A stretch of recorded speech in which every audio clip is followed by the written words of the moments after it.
believe I was using the K-5 at least with the 55mm f1.4 and the 14mm f2.8. It's probably using the K-01 as well.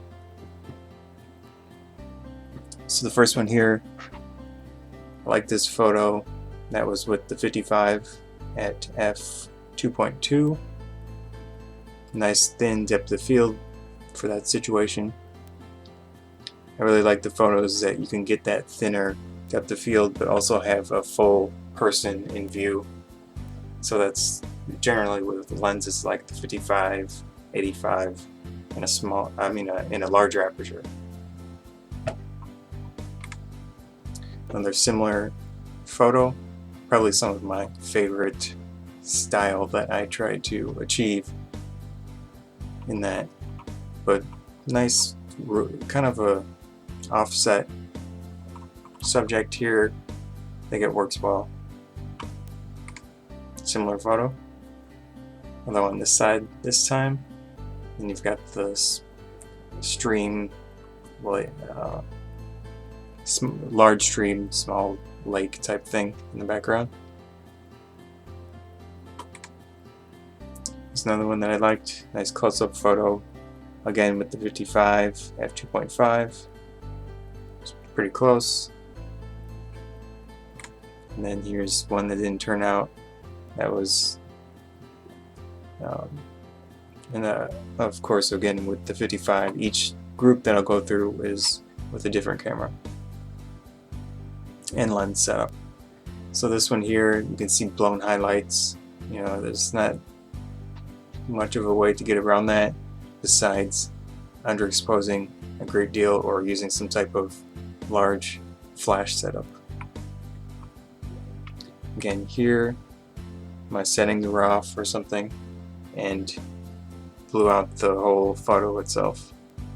It's probably doing something previously and didn't change back to what I normally did in that situation. Here's another group. This was with the 14mm and the K-01. I like this one. It's got a few props in the front and the character's nice facial expression and pretty lush green look to the background. Again, this one was one of my favorite photos of that excursion. I intentionally tried to get some lens flare here, so this is natural.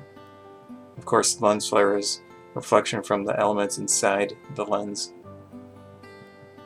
That's why you have different sizes and colors. And the background foliage and stuff is really, I like that purplish. It adds to the overall look of the photo. Here's another one that I did not like, just bland, and it looks like I tried to fix the exposure a little bit with camera raw, and that's how I see some fringing highlights. This one, I don't like the framing at all. Kind of a boring image, but you know, you take a whole bunch of photos and you're not necessarily focused on a specific idea at one point or another. Similar situation, just not too exciting, but let's go to the next group. This one I really liked. It's extremely vibrant. This is again with the K-01 at f8, so pretty large depth of field. Of course, especially with the 14mm lens that I was using on that one. But I like the photo, it's nice and sharp, looks good. I did clip her foot a little bit, but you know, the challenge with the wide angle is that you want to usually either shoot above or below, and I tried above this time and I wasn't tall enough, and just how the angles work and the subject is, you can't necessarily get the entire person in the photo. So that's what I liked. Nice framing. It's kind of in your face type stance. It works well. People in the background kind of mess it up a little bit, but otherwise I like the photo. Group shot works well. Got a guy doing photography here.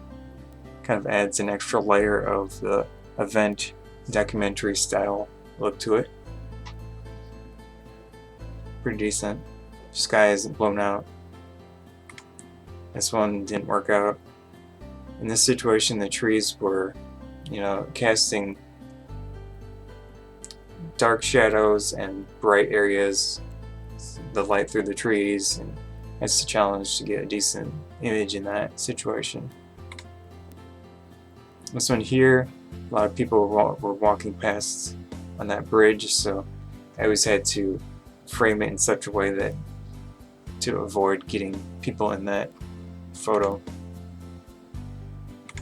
This one here I liked. This was with the K-5 and 55mm.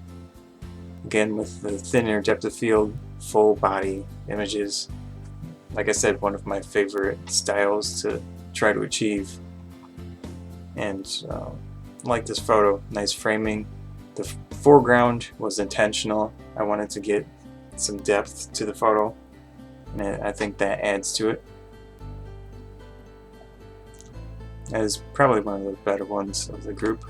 This one here, similar situation, but I think it adds a nice, unique look to it because the person isn't looking at the photo.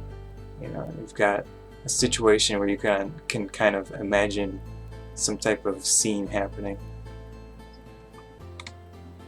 Nice little group photo. However, there are some people in the background, but they're blurred enough that they're not that noticeable. Their faces, they're not blinking or anything, so that works out there. Another photo, similar, same group, still another person in the background, but again, they're blurred out, so it works. Nice close-up, tight, single person photo.